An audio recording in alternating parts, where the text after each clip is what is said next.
Hello friends, welcome to this educational platform. आप सभी का आपके अपने इस यूट्यूब चैनल पर स्वागत है। आज के इस वीडियो लेक्चर में हम लोग डीएलएड फोर्थ सेमेस्टर के इंग्लिश के कोर्स में एक बहुत ही इंपॉर्टेंट क्वेश्चन पेपर सॉल्व करेंगे जो 2019 का होगा। 2018 का क्वेश्चन पेपर आपको सॉल्व करा दिया गया है, ये 2019 का क्वेश्चन पेपर होगा और इसमें जितने भी ग्रामर के क्वेश्चंस आए हैं वो आपको कराए जाएंगे। आप देख रहे हैं कि ग्रामर का अच्छा खासा वेटेज है। 25 मार्क्स में आपके लगभग 18 से 20 नंबर का ग्रामर का पोर्शन पूछा जाता है। तो आप लोग बहुत अच्छे से प्रिपेयर करिए, मन से पढ़ाई करिए, ढंग से सीखिए और वीडियोस को लगातार शेयर करते रहिए, अपने फ्रेंड्स को जोड़ते रहिए। तो मैं बहुत ही जल्दी सारे ढंग के आपके कोर्सेज कंप्लीट करता जाऊंगा और आपको एग्ज़ाम के लिए बेहतर से बेहतर प्रिपरेशन भी कराता चला जाऊंगा और आप लोग अच्छे से सीखते रहिए, आगे बढ़ते रहिए। चलिए देखते हैं इंग्लिश का ये 2019 का पेपर और उसको सीखते हैं। जैसा पहला क्वेश्चन यानी क्वेश्चन नंबर 4 में जो ऑब्जेक्टिव टाइप में पूछा गया था वो था एडवर्ब ऑफ कावर्ड। कावर्ड का एडवर्ब, अगर देखिए कावर्ड का एडवर्ब जनरली ज़्यादातर तो आपको ऐसे ही मिल जाएंगे। एडवर्ब का मतलब क्या होता है? जो एडवर्ब का मतलब जो वर्ब की विशेषता बताए, ठीक है। वर्ब यानी क्रिया में कुछ ऐड हो रहा हो, ठीक। अगर हम इसी को ध्यान रखने के लिए माइंड में रखें तो ऐड किस में हो रहा हो? वर्ब, यानी कि जो वर्ब यानी क्रिया की विशेषता को बता रहा हो, क्रिया की विशेषता को बताए वो क्या होगा? एडवर्ब होगा, ठीक है। क्रिया यानी वर्ब जो हो रहा है, जैसे कोई बहुत तेज दौड़ रहा है तो बहुत तेज दौड़ रहा है तो वेरी फास्ट या फास्ट रन कर रहा है, तो ये जो फास्ट वर्ड हुआ ये क्या हुआ? उसके रनिंग का इस क्रिया की विशेषता हो गई, तो ये जो फास्ट है ये क्या हो गया?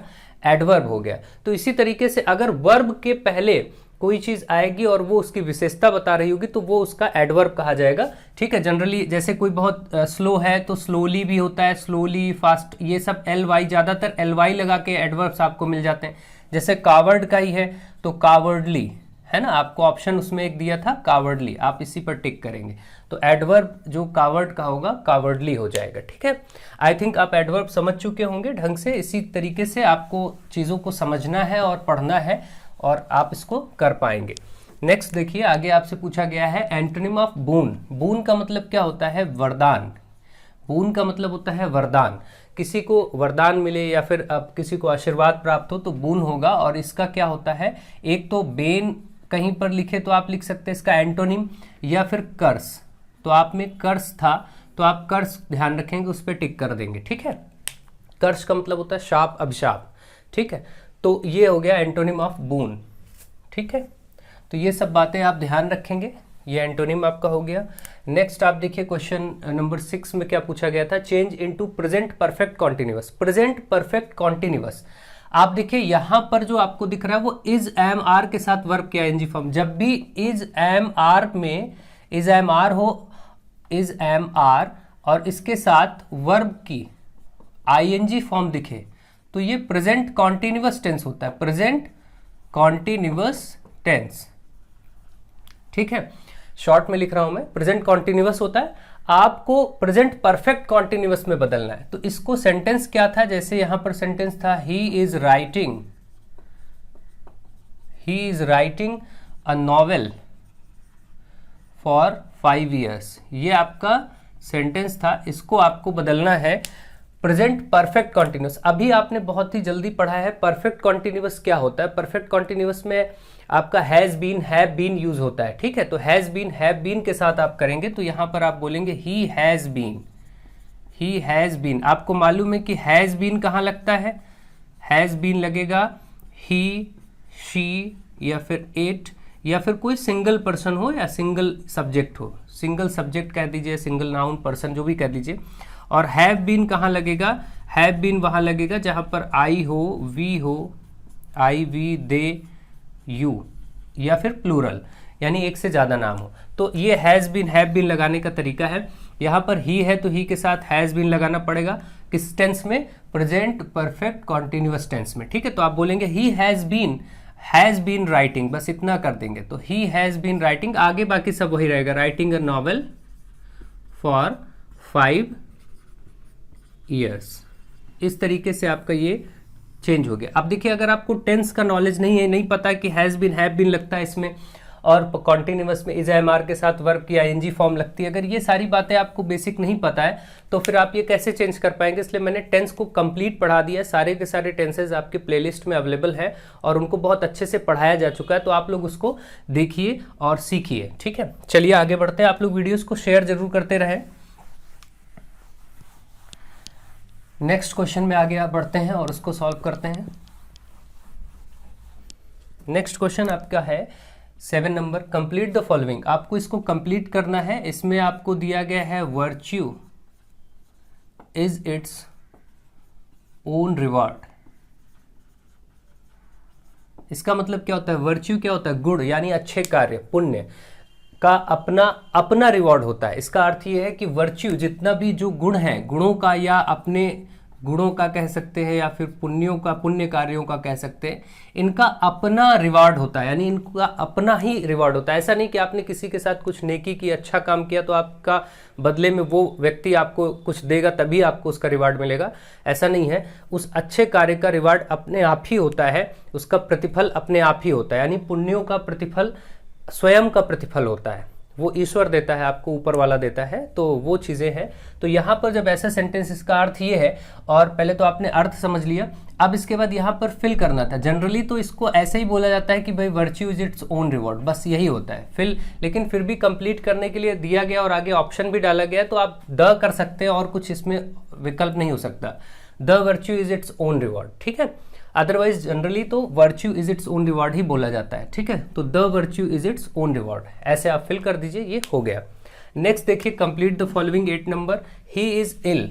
अगला सेंटेंस क्या लिखा है? ही इज इल, और यहाँ बीच में फिल करना है और इधर लिखा हुआ है फीवर।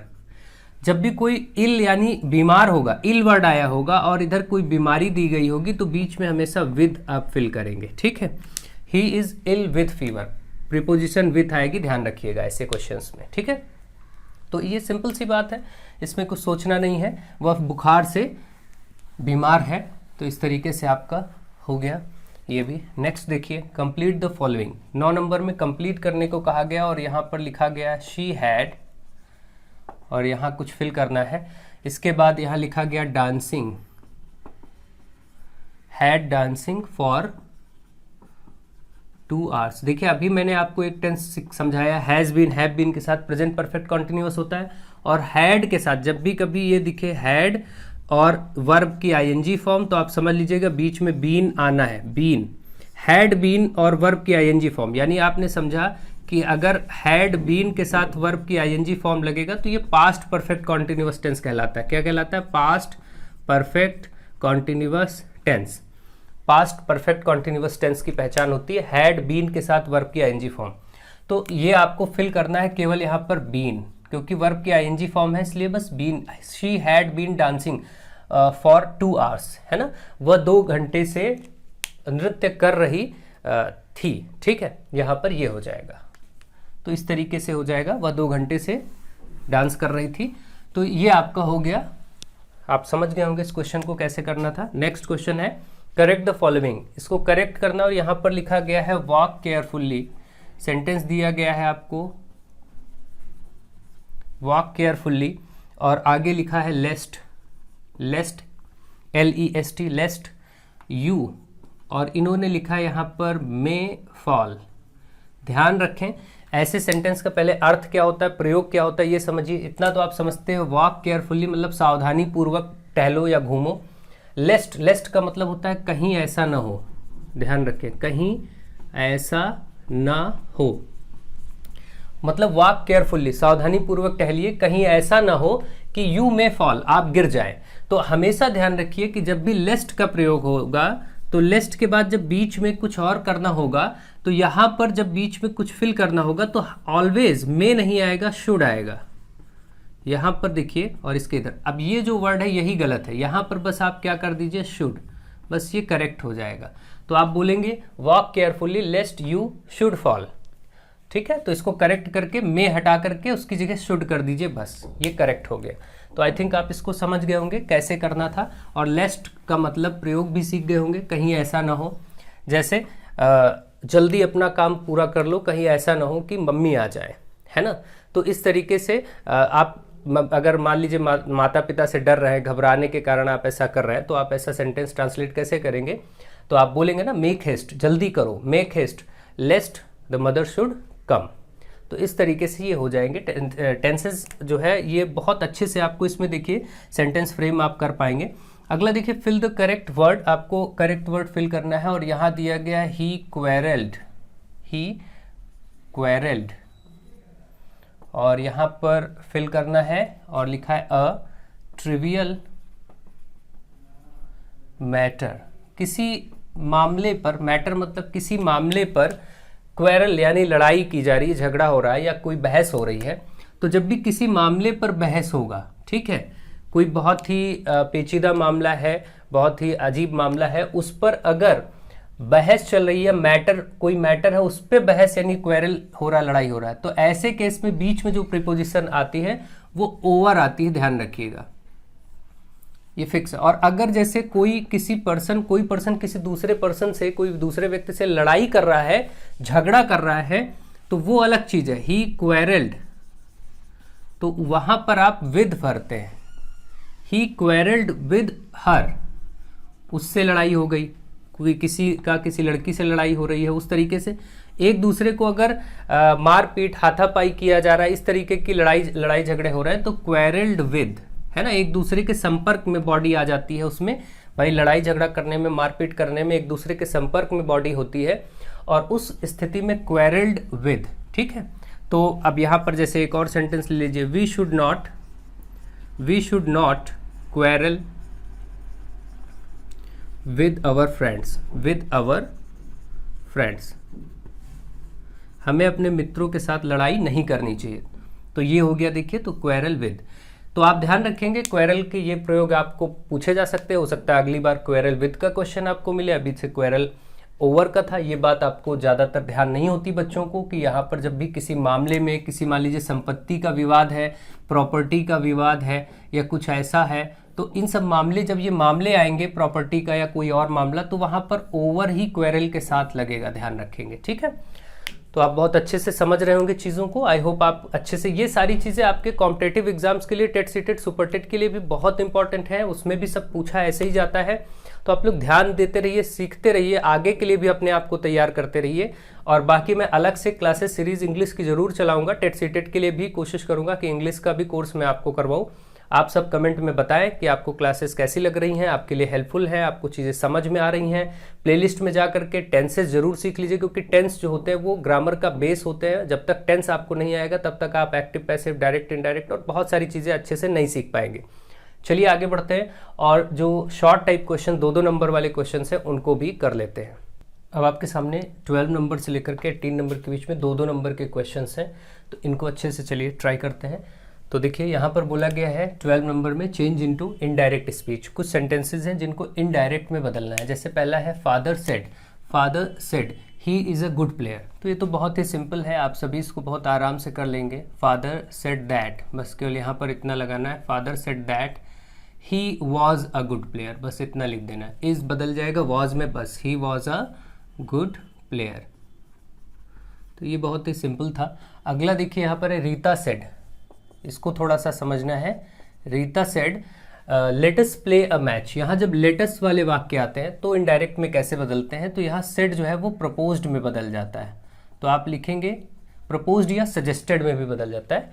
तो रीता प्रपोज्ड दैट, आगे क्या चेंज आते हैं ध्यान रखिए, दैट दे शुड, अपनी तरफ से आपको इतना बढ़ाना है, ठीक है। ये बात देखिए आपने इसको चेंज किया है अपनी तरफ से। जब लेटेस्ट वाले वाक्य होंगे तो रीता सेड की जगह रीता प्रपोज्ड और फिर दैट दे शुड, यहाँ से स्टार्ट करना है, दैट दे शुड, और आगे जो यहाँ पर बोला गया है प्ले अ मैच, बस इसको लिख दीजिए। तो आप लिखेंगे, ये बातें बस ध्यान रखिए ताकि आप आराम से कर सकें।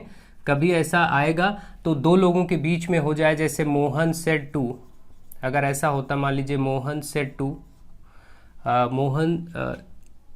सेड टू राजेश, ठीक है, और यहाँ पर आगे आ जाए लेटस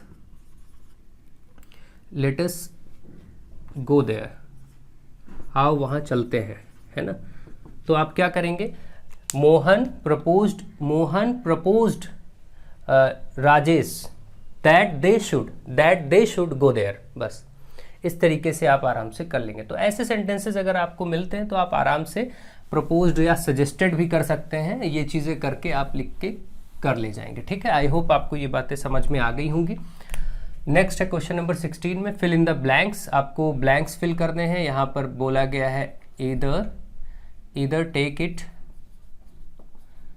टेक इट और यहाँ पर फिर बीच में फिर फिल करना है और लिखा है लीव इट। तो आपको मालूम है ईदर के साथ और आता है, ईदर और नीदर नॉर, है ना, या तो या। इसका अर्थ क्या होता है जब भी इसका प्रयोग किया जाता है, ध्यान दीजिए, ईदर के साथ बीच में कहीं और आता है, ये कॉम्बिनेशन कहीं दिखता है तो इसका मतलब होता है या तो या।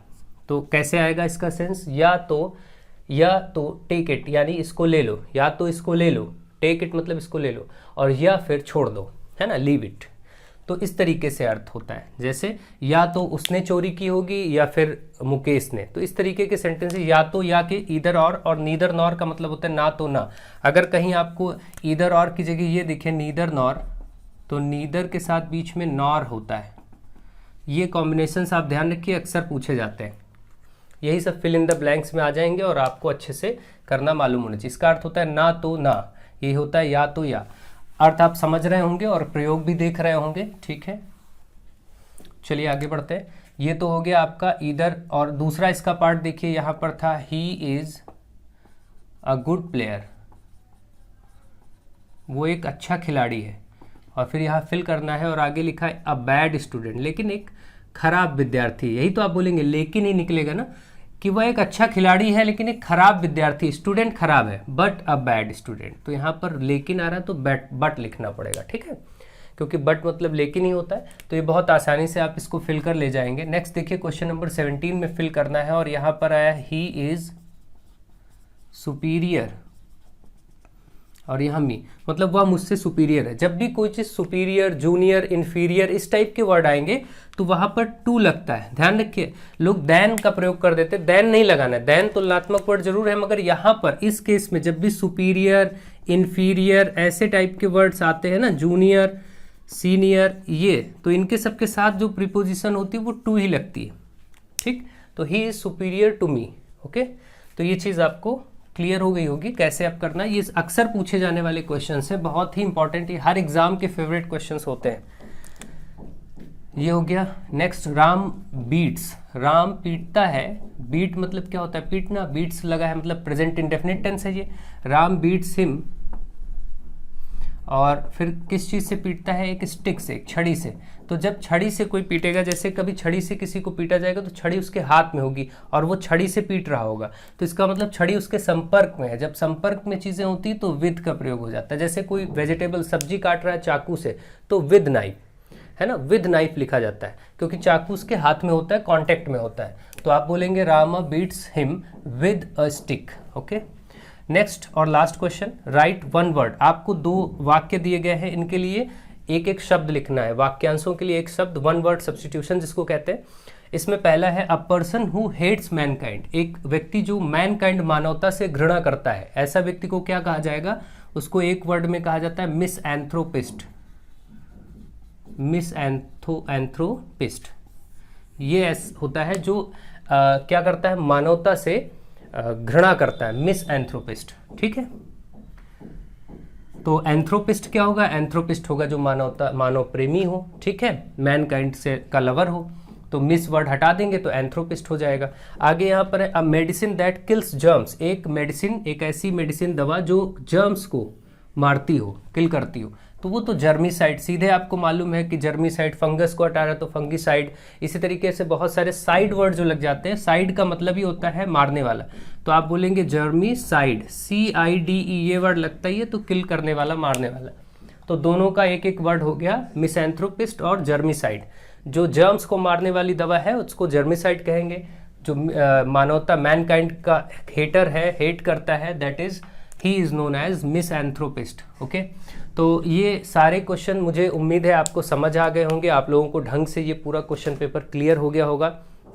लगभग आप देख पा रहे हैं कि 17-18 नंबर 20 नंबर के आसपास का। 17 to 18 मार्क्स तो पक्का है कि ग्रामर का रहता ही रहता है। अब देखिए 2, 2, 4, 2, 6, 2, 8, 8 नंबर तो इधर ही हो गए, और उधर लगातार आपने देखे क्वेश्चंस आपको 11 नंबर तक कई मिले। तो इस तरीके से आपके लिए बहुत ज़्यादा 15-16 नंबर, 15 से 20 के बीच की रेंज में आपको क्वेश्चंस मिलते हैं जो ग्रामर के होते हैं 25 में, तो एक बहुत बड़ा वेटेज है। बल्कि अभी लेटर और एप्लीकेशन ये सब शामिल किया जाए तो बहुत अच्छा वेटेज रहता है। तो आप लोग इसको बिल्कुल इग्नोर ना करें, अच्छे से सीखें, ढंग से समझें, मेहनत करें। ग्रामर के पोर्शन पे आपकी मैं सहायता कर रहा हूँ अच्छे से। आप लोग वीडियोस को शेयर करते रहिए, लगातार लोगों को जोड़ते रहिए, फ्रेंड्स में शेयर करिए, सब्सक्राइब करिए। So thank you to all of you.